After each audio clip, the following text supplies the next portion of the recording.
Olá, paz! Seja muito bem-vindo a mais um vídeo do nosso canal do YouTube. É um prazer te receber aqui.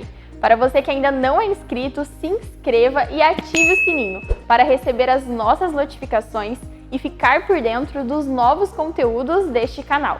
Aqui temos também devocionais, testemunhos e ministrações para que você seja ainda mais abençoado. Como igreja, queremos te deixar um convite para que você possa nos fazer uma visita de forma presencial assim que possível e conhecer a nossa casa. Agora você ouvirá uma palavra que irá edificar a sua vida. Aumente as suas expectativas. Que Deus te abençoe. Aleluia. Irmãos, Deus é bom, amém? Ele é santo e Ele é justo. Eu estava meditando sobre o que eu iria pregar e Deus me constrangeu.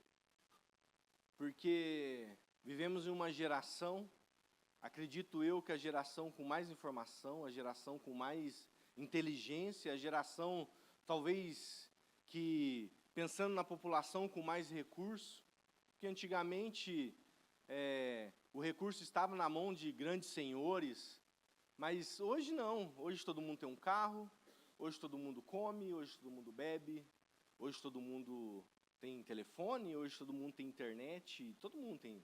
Então vivemos numa geração informada, sim ou não? Vou me colocar nesse pacote.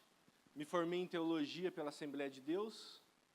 4 anos que eu fiz parte dessa igreja, Assembleia de Deus, lá na França. Uma igreja que era uma obra missionária aqui de Londrina.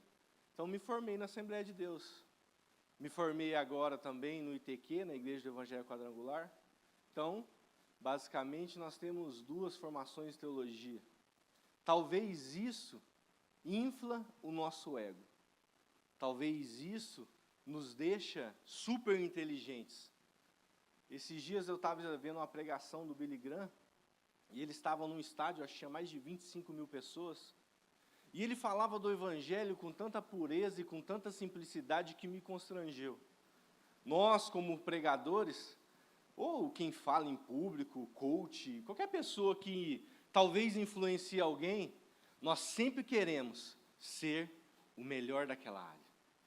Talvez nós, como pregadores, falhamos em dobrar o nosso joelho e dizer para Deus: Deus, me dá uma palavra que nunca ninguém pregou. Me dá uma mensagem que vai impactar a igreja. Nós somos prepotentes nisso. Nós somos, talvez até ignorantes. Porque Jesus Cristo nunca disse isso. Jesus Cristo nunca disse: vai e pregue uma palavra que ninguém nunca pregou. Ele sempre disse assim: vai e pregue que Deus é bom. Vai e pregue que Deus salva.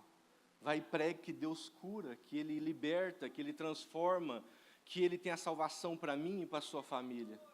Irmãos, isso não tem que ser inventado.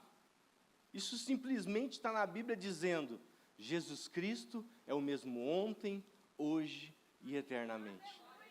E nós, como a geração mais informada, por que eu digo isso? Quando, irmãos, que há 15, 20 anos atrás nós tínhamos um louvor como o de hoje, músicos praticamente profissionais, só não são profissionais porque têm o seu trabalho fora, mas se decidissem hoje viver da música, com certeza teria gente querendo pagar pelo trabalho deles. E às vezes isso infla o nosso ego. Quando que há 30, 40 anos atrás se pensava numa igreja com um telão como esse? Enquanto há 20 anos atrás as irmãs escreviam na transparência ali, letra por letra, e o irmão ficava ali virando a transparência, às vezes errava de ponta cabeça, e ficava ali naquela luta, às vezes o irmão não ia, mas ainda assim havia curas sobrenaturais naquela época. Então nós não podemos hoje, irmãos, achar que tudo que conseguimos de informação, inteligência, em grandes faculdades, pode mudar o que Deus vai fazer, porque antes de nós estarmos aqui, Deus já fazia. Você consegue entender isso comigo? Você consegue entender que a nossa inteligência hoje parece que é maior do que a de Deus? Enquanto antes de nós sermos formados, Deus já sonhava e Deus já pensava que nós estaríamos aqui. Como eu mesmo falei na oração, antes de nós estarmos na terra, antes da fundação do mundo, Cristo já tinha decidido morrer por mim e por você. E nós hoje achamos que nós somos grandes coisas. Eu tenho um texto para ler para vocês, não é o texto principal. É um texto que fala um pouco disso do que eu estou falando. Romanos 3, 10 diz assim, ó, como está escrito, não há um justo, não há um. Não há ninguém que pregue, não há ninguém que busque a Deus. Todos se desviaram do caminho e juntamente se tornaram inúteis. Não há quem faça o bem, não há um, porque todos pecaram e destituídos foram da glória de Deus. Então, quando o Espírito Santo me levou a esse texto, parece que eu comecei a me quebrar. Parece que eu comecei a olhar para mim como alguém que pecou e destituído foi da glória de Deus. Aí Deus me fez lembrar do profeta que Deus fez descer lá na casa do oleiro, e Deus me mostrou exatamente esse texto, que nós como um barro, o oleiro, o grande Senhor, ele pode quebrar e fazer da hora que quiser. Nós como um barro, Deus ele pode nos quebrar, e Ele pode fazer, e às vezes nós, tão incoerentes e presunçosos, achamos que a nossa inteligência é grande coisa.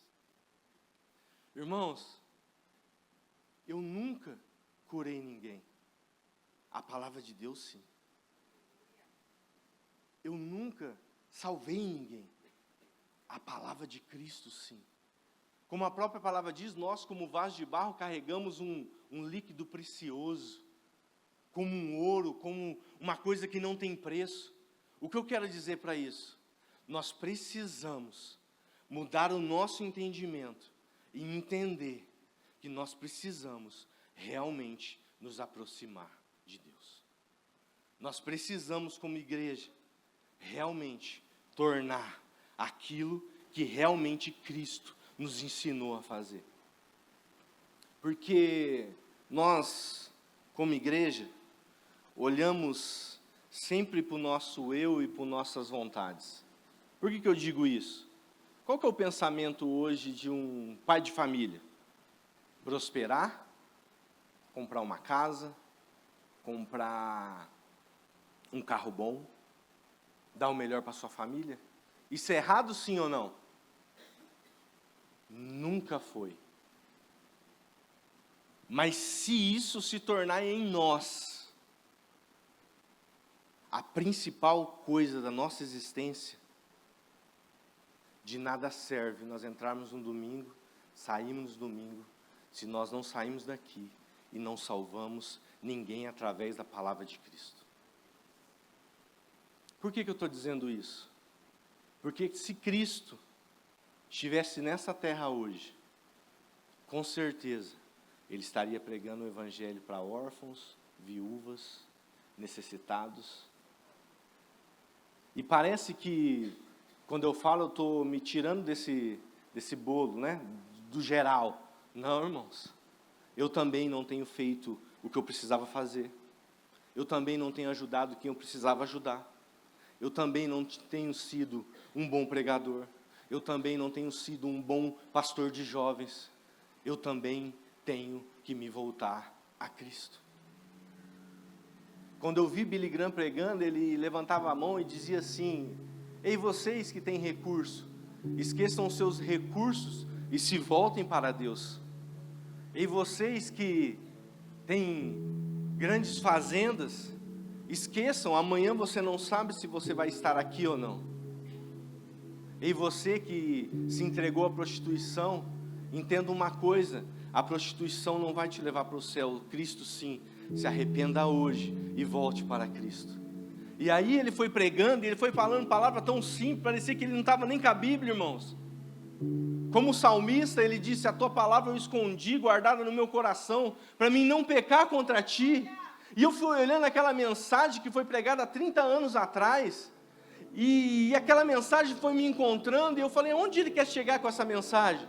E de repente ele fala assim, e vocês que escutaram essas palavras, que decidiram se arrepender, que decidiram se voltar a Cristo, eu quero que vocês saiam dos seus lugares, nós não temos pressa para ir embora. E de repente, irmãos, o estádio inteiro começou a descer, e uma palavra simples alcança 15, 20 mil pessoas. E aí eu comecei a lembrar quando Pedro começou a falar a palavra no dia de Pentecostes, e 3.000 almas se renderam a Cristo. Sabe o que é 11, 12 pessoas, de repente 3.000 se renderem a Cristo, irmãos? E mesmo assim os homens ainda olhavam para aqueles homens pregando e diziam assim, eles estão bêbados, eles estão embriagados. Mas Pedro, ele se levanta e diz, não é isso. É o que estava escrito lá no profeta Joel. Pedro não inventou nada, Pedro não tentou uma melhor pregação. Pedro podia dizer, eu andei com Jesus, mas ele disse, não. O que está acontecendo aqui é o que o profeta disse. Nos últimos dias ele derramará o seu espírito sobre toda a carne. Irmãos, nós precisamos nos voltar para a simplicidade disso aqui. Cada letra importa, cada palavra move vidas, cada palavra transforma. Irmãos, eu lembro quando eu cheguei na igreja do Evangelho Quadrangular há 20 anos, eu falo isso, eu tinha perdido tudo, tinha perdido emprego, tinha perdido o carro, pastora Jennifer tinha engravidado, eu tinha 19 anos, e Deus me encontrou ali ajoelhado, e nós nos esquecemos disso. Quando eu dobrei meu joelho, eu falei, Deus, o que eu tenho para te entregar hoje? Nada, eu não tenho nada para entregar. O que eu tenho para entregar hoje é somente a minha vida, que já não vale muita coisa. E aí Cristo, ele quebra as nossas barreiras e ele fala assim, não vale. Irmãos, eu conquistei o que eu nunca sonhei em ter conquistado. E aí você chega num dia igual hoje e você vê que tudo que conquistamos é nada perto da graça de Cristo. Nós chegamos a um ponto que nós vemos que tudo que conquistamos tem que ser vendido e tem que ser feito igual Joel e a Fabiana, em meio de bombas, em meio de tiros, em meio de uma vida cabulosa, e estão entregando tudo por amor ao Evangelho, e nós como cristãos não temos coragem de fazer isso. O que nós entregamos, quanto próximos estamos de Cristo? Pense nisso hoje. Você está mais próximo de Cristo ou próximo da sua faculdade de teologia? Você está mais próximo de Cristo ou mais próximo da tua empresa? Você está mais próximo de Cristo ou você está cuidando mais da sua família? Qual é a proximidade que você tem de Cristo hoje? Você já pensou nisso, irmãos? Uma coisa que eu falei para a Júlia esses dias, nós comentando sobre a guerra, a Júlia falou, não, mas Terceira Guerra Mundial, não. Irmãos, teve um dia que os ucranianos foram dormir, achando que iam trabalhar no outro dia. Teve ucraniano que foi dormir achando que o outro dia era o dia do seu casamento. Teve ucraniano que foi dormir dizendo assim, amanhã eu vou receber aquela causa na justiça. Teve ucraniano, irmãos, que foram dormir achando que no outro dia ia receber o filho que ia nascer. E de repente a guerra se instaura. De um dia para o outro, como pessoas morrem. A Ucrânia, ela existe no mapa, mas a Ucrânia em si está destruída. O que sobra disso? Sobra que Cristo mesmo assim continua sendo o mesmo ontem. Sobra que Cristo mesmo assim continua sendo o mesmo hoje. Sobra que Cristo mesmo assim continua sendo o mesmo amanhã, que vai voltar e resgatar a sua igreja. Ele não muda, Ele não tem variação, Ele não faz acepção de pessoas. Escute, se o Brasil hoje virar um caos, ele continua sendo Deus. Aqueles que vivem em guerra, vivem em guerra lá fora, porque nós vivemos em paz, porque nós temos o Cristo que é o príncipe da paz. Eu sei que talvez hoje você falou assim, vai ser uma palavra que me conforta. Mas irmãos, o que eu tenho a dizer dessa palavra é a única palavra que nós precisamos. Nenhuma outra palavra pode mudar nossa vida. Abra sua Bíblia. Em Tiago, capítulo 4, verso 8. Aleluia. Aleluia.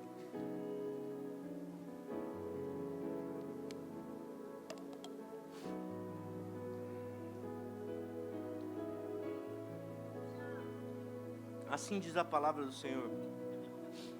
Chegai-vos a Deus, e Ele se chegará a vós. Limpai as vossas mãos, os vossos pecados, e Ele purificará vossos corações. Vós de duplo ânimo. Sabe o que significa isso, irmãos? Significa que quando nós decidimos chegarmos a Deus, Ele com certeza chegará a nós. Nós vivemos correndo atrás de tantas coisas. Nós vivemos, irmãos, eu também vivo. Enquanto o único plano de Deus para nós foi um relacionamento. O único plano de Deus para a nossa vida é um relacionamento. Irmãos, nós podemos sair daqui hoje e nós podemos não acordar amanhã. E aí quando nós chegarmos a Deus, o que nós vamos apresentarmos a Ele? O que você tem para apresentar a Ele? Eu te pergunto isso nessa manhã. Nós não temos entendimento do que é a eternidade. Nós não temos entendimento do que é uma vida com Cristo. Nós não temos entendimento, por isso vivemos assim, desgarrados, presunçosos, ansiosos, preocupados. Enquanto, irmão, chegamos aqui hoje, e Deus sempre cuidou de mim e de você. Eu te pergunto nessa noite,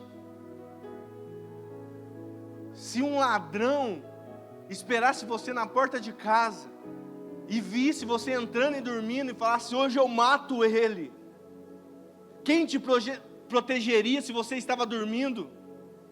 Nosso Deus não dorme, nosso Deus não tarda. Nós temos que entender, se nós somos sustentados, é pela presença e pela graça dEle. Mesmo assim, vivemos longe dEle. Vivemos uma vida, saímos daqui na segunda-feira, no domingo à noite e amanhã, acordamos como se Ele não existisse. Andamos no nosso dia, trabalhamos como se Ele não existisse.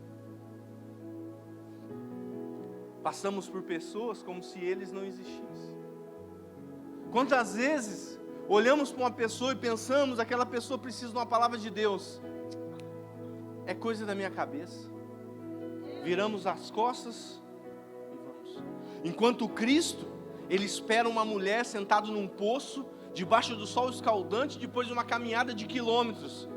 Uma mulher adúltera, uma mulher que não tinha relacionamento com ninguém, uma mulher religiosa, uma mulher que achava que Israel não valia nada. Mesmo assim, ele se sentava no poço e falava, a hora que ela chegar, eu vou conversar com ela. Irmãos, por isso que eu disse no começo que a nossa teologia nos deixa soberbo.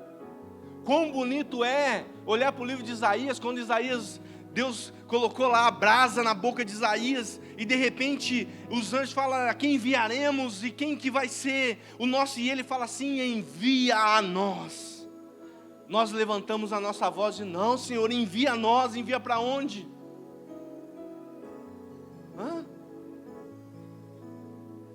Na nossa família, irmãos, nós não temos coragem de pregar o Evangelho. No nosso trabalho, muito menos.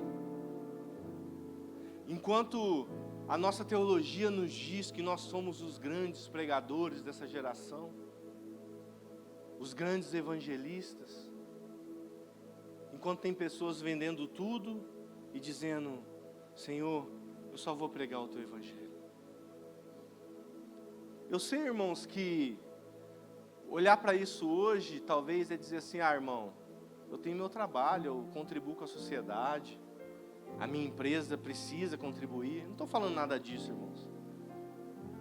O que eu estou dizendo é que nós nos esquecemos da essência do Evangelho. Nós nos esquecemos de quão bom é chorar aos pés do Senhor. Você quer ver um exemplo? Nós, velhos de igreja, quando a palavra nos alcança no altar, às vezes, o pregador diz assim: ei, vem aqui, se entregue aos pés do Senhor. Nós estamos na cadeira, chorando por dentro, querendo vir aqui entregar tudo no altar, mas nós não vimos, porque o nosso cargo nos impede. Eu sou um pastor, eu não posso chorar lá no altar. Aonde está escrito isso? Eu sou um diácono, onde já se viu precisar de uma oração? Você viu a pastora Vanessa dizendo assim: igreja, ora por mim, eu preciso de oração. Tem muitos pastores que não falam isso.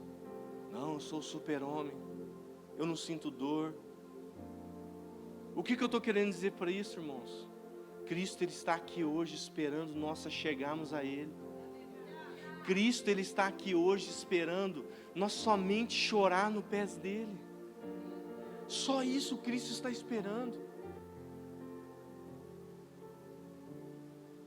De verdade, irmãos, a gente entrar numa igreja e cheio de dificuldade, cheio de falhas, talvez tendo uma conta amanhã que nós precisamos pagar, talvez sua família, sua mãe doente, seu pai doente, talvez tanta luta, tanta prova, tanta tribulação, e um Cristo aqui, esperando nós, para nos dar tudo aquilo que precisamos, e nós saímos daqui da mesma forma. O pastor não orou para mim, a irmã não me revelou, o louvor não cantou a música que eu queria, o telão parou de funcionar na hora do aviso, onde já se viu. Irmãos, nós olhamos para tantas coisas, e Cristo está sentado no altar aqui, olhando para nós e dizendo assim: ei, entrega tudo. Talvez o seu tudo não é a sua casa, talvez o seu tudo é o seu tempo, talvez o seu tudo é o seu filho que você ama tanto, e aí você fala: eu não vou porque eu tenho que ficar com ele. Talvez o seu tudo é a sua esposa, que você tem um ciúme que não cabe na sua cabeça. Talvez o seu tudo é um marido. Eu falo para Jennifer, para Júlia, eu amo minha família, irmãos. Eu amo estar com a minha família, mas eu não posso amar mais a eles do que a Cristo. Não dá. Porque se eu tenho uma esposa hoje, foi Cristo que me deu. Se eu tenho uma filha, um filho hoje, foi Cristo que me deu. Se eu ando num carro hoje novo, foi Cristo que me deu. Igual Jó, que a mulher diz para ele: por que você não amaldiçoa o seu Deus e morre? Ele olha para a mulher e fala assim: nós aceitamos o bem do Senhor, o mal a gente quer. Não dá, irmãos. Jeremias 29 diz assim: então me invocarei e eu irei, orareis a mim e eu vos escutarei, e vós buscar-me-eis e me encontrareis, quando me buscares de todo o coração.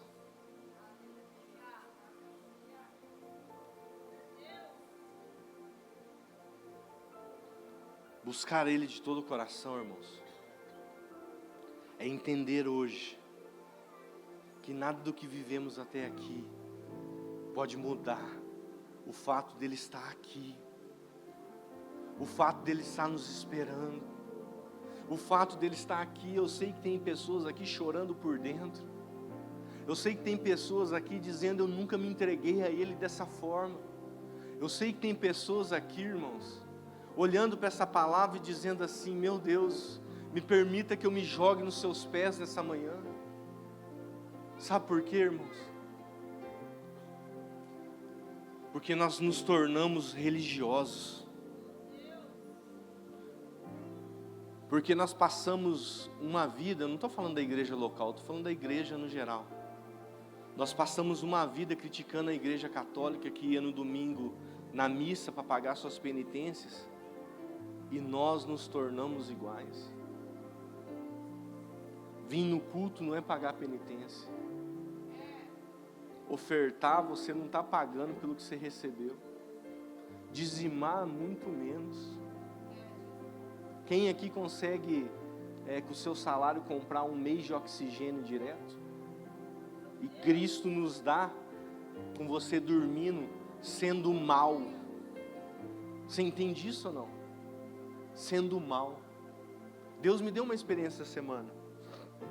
Eu ia falar para a Júlia, mas só que Deus falou: não, você vai falar na pregação. Ela me desobedeceu de manhã. E aí eu saí para buscar a pastora Jennifer no trabalho, e aí eu sei que ela queria um fone. E aí eu passei na loja, comprei o fone e deixei para ela, mesmo ela tendo me desobedecido. E aí quando eu estava na loja, eu falei para mim mesmo, eu falei assim: ela não merece esse fone. Ela não merece esse fone. Por que eu vou comprar? Aí Deus olhou para mim e falou assim: assim eu sou com você.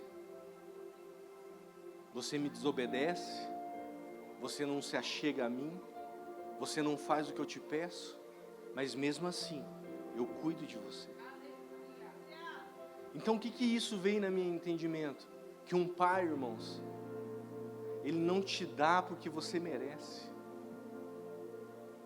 Ele só te dá porque ele te ama. Ele só te dá porque ele tem o prazer de cuidar de você. Porque se fosse pelo merecimento, nem aqui nós estaríamos. A palavra dele diz que não foi nós que escolhemos a ele, foi ele que escolheu a nós. Sabe por quê? Porque talvez se fosse nós que escolhemos a ele, nós não tínhamos escolhido. Se fosse nós que escolhemos a ele, talvez nós estaríamos lá no mundo. Se fosse nós que escolhemos a ele, irmãos, nem aqui nós estaríamos. E mesmo assim, nós entramos e pensamos que estar aqui é um ato de penitência. Nós pensamos que estar aqui na igreja é uma obrigação nossa. Isso não está escrito na Bíblia. Cristo nunca disse que vir para a igreja era uma obrigação nossa. Ele disse: ide, pregai o evangelho a toda criatura. Quem crê e for batizado será salvo. Quem não crê, está condenado. E mesmo assim, continuamos ainda com o nosso entendimento achando que os nossos afazeres podem ser maior do que o Cristo que nós temos. Você quer ver um exemplo? Não precisa abrir, nem precisa pôr no telão. Mateus 7:22. Cristo, ele conta como vai ser o dia do arrebatamento. E aí ele conta como que um crente que vinha no domingo, na quarta, no sábado, pregador, chega diante dele. Ele chega diante dele e fala assim: Cristo, em teu nome eu expulsei demônios. Cristo, em teu nome eu curei enfermos. Cristo, em teu nome nós libertamos os cativos. Aí Cristo olha para ele e fala assim: eu nunca te conheci. Hã? Já pensou nisso, irmãos? Um demônio se manifesta aqui, pelo poder do nome dele, ele vai embora. Uma pessoa vem aqui enferma, eu coloco a mão, ela é curada. Eu oro por uma pessoa que está com a vida financeira arrebentada, vem uma bênção no outro dia, ela prospera. Aí eu morro no outro dia, chego diante de Cristo, Ele olha para mim e fala assim: eu nunca te conheci. Você já pensou nisso? Por isso que é chegai-vos a Cristo, que Ele vos chegará a vós. Ele não está dizendo que você seja um grande pregador. Ele não está dizendo para você seja um grande homem usado na libertação. Quem liberta é Ele, quem coloca o Espírito Santo é Ele, quem cura é Ele. A palavra dEle não volta vazia. O nome dEle realmente tem poder. Mas nenhum sinal serve se você não for conhecido por Ele. Nenhum sinal serve se Ele não te conhecer. Livro de Crônicas, capítulo 7, verso 14. 2 Crônicas 7, 14. Preste atenção nisso. Se o meu povo, que se chama pelo meu nome, escute isso, se humilhar, orar, buscar a minha face, se voltar dos seus maus caminhos, vou repetir isso de novo. Se o meu povo, que se chama pelo meu nome, se humilhar, orar, buscar a minha face, e se voltar dos seus maus caminhos, então eu ouvirei dos céus, eu perdoarei os seus pecados e sararei a sua terra. Agora os meus olhos serão abertos e os meus ouvidos atentos à oração que é feita nesse local. Porque eu escolhi e santifiquei essa casa, para que o meu nome esteja nela sempre, e os olhos e o meu coração estejam perpétuamente. Se coloque de pé.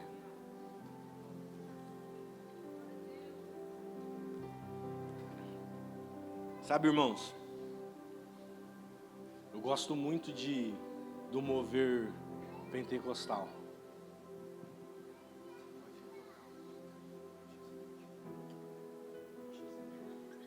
Eu gosto muito do mover pentecostal. Mas quando Deus nos quebra, irmãos, aí é melhor. Sabe por quê? Porque daí nós começamos a olhar para Ele do jeito que Ele é. Estar quebrado hoje aqui pela presença dEle é a melhor coisa que nós poderíamos estar. Porque quando Ele nos quebra, não sei se você assistiu o filme de Paulo, que conta os últimos dias de Paulo. Tem uma hora que o comandante, bem no finalzinho, chega para ele e fala assim: você ainda está tentando me convencer? Você ainda está tentando dizer que Ele é o Cristo? Você está à beira da morte? Paulo olha para ele e fala assim: eu nunca tentei te convencer. Só que Paulo olha para ele e fala assim: mas tem uma hora que Ele espedaça as suas barreiras. Tem uma hora que Ele quebra as suas muralhas. Tem uma hora, irmãos, que não tem milhão na conta que resolve. Tem uma hora, irmãos, que não tem médico que suporte. Tem uma hora, irmãos, e eu já vi, que o médico olha para você e fala assim: se você crê em Deus, comece a buscá-lo. Tem uma hora, irmãos, que o casamento está despedaçado, e você olha para Cristo e fala assim: se não for Ele colar esses pedaços, não tem jeito. Tem uma hora, irmãos, que você está sorrindo por fora, que todo mundo acha que você está feliz, e você entra no seu quarto, deita no seu travesseiro e você só faz chorar. Nessa hora é só Ele que está te olhando. Tem uma hora, irmãos, que não tem viagem internacional que resolva. Irmãos, eu já conheci vários países, já fui para os Estados Unidos, já fui para a África, já fui para a Europa. Em todos os lugares que eu fui, lá Cristo estava. Eu já entrei dentro de um carro na Europa, viajando, trabalhando sozinho, chorar 5, 6 horas, e no final eu entender que dentro daquele carro Cristo estava comigo. Irmãos, eu já entrei em situações que vocês nem imaginam, e naquela situação eu estava só eu e Cristo, e eu olhar para Ele e falar assim: ainda bem que o Senhor não precisa de um avião para vir aqui, ainda bem que o Senhor não precisa da minha conta bancária para vir aqui, ainda bem que o Senhor não precisa da minha obediência, porque em todo tempo, irmãos, nunca foi sobre nós obedecemos, sempre foi de nós queremos estarmos com Ele. Irmãos, nunca foi sobre nós sermos religiosos, sempre foi de uma vontade de estar com Ele. Irmãos, essa vontade que às vezes você está lá na sua casa, você não entende a vontade que a Júlia teve hoje. Ela nem ia vir para o culto de manhã, de repente Deus vem e diz o que você está fazendo em casa, filha, você não é daqui. Irmãos, eu te pergunto hoje, o que pode nos separar do amor dEle? A tribulação, a guerra, a angústia, a dívida, a timidez, o seu cargo. O que pode te separar do amor de Cristo? Ele mesmo responde: nada. Então eu queria nessa manhã convidar aqueles que querem se achegar a Deus aqui na frente. Irmãos, nunca dependeu de nós, sempre dependeu dele.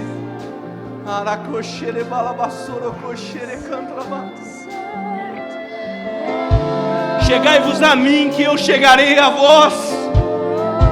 Se aproxima de mim, que eu se aproximo de vocês.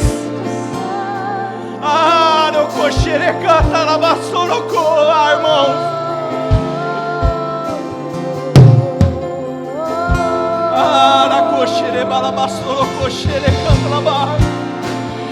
enche esse ambiente. Deus, nós queremos se chegar ao Senhor hoje.